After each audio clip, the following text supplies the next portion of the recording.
આજે આપણે ધોરણ 8 પાંચમા પાઠ છે એનું આપણે રમત દ્વારા મૂલ્યાંકન કરશું. અહીં બે ટીમ પાડેલી છે, ટીમ A અને ટીમ B. હું પ્રશ્ન પૂછીશ, એના જવાબ બોર્ડ ઉપર જ લખેલા છે. તમારે ઝડપથી જે જવાબ છે એના ઉપર રાઉન્ડ કરવાનું છે. જે ટીમના સભ્ય ઝડપથી રાઉન્ડ કરશે એને 1 માર્ક મળશે. ખોટો જવાબ આપશે એને કોઈ પણ પ્રકારનો માર્ક મળશે નહીં. ચલો સ્ટાર્ટ. કોણે સૌપ્રથમવાર ફરજિયાત પ્રાથમિક શિક્ષણનો કાયદો ઘડવા સૂચન કર્યું હતું? સરસ પ્રશ્ન બહુ છે. ટીમ A ને 1 માર્ક આવશે. સ્ત્રી શિક્ષણની શરૂઆત ક્યાંથી થઈ? ખોટો છે જવાબ. સાચો જવાબ ટીમ A ને મળશે. શ્રીરામપુર જવાબ આવે. ત્યાર પછી રાજા રામમોહન રાયે કઈ સંસ્થાની સ્થાપના કરી? ટીમ A બ્રહ્મો સમાજ. સાચો 1 માર્ક મળશે.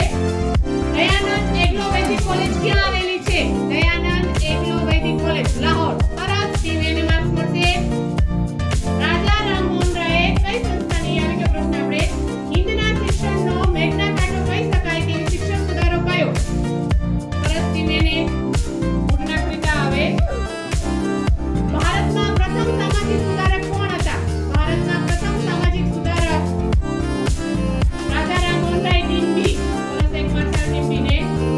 છોરીઓની શાળા કોણે ખોલાવી હતી? છોરીઓની શાળા હરકુંવર શેખાણીએ. Team A.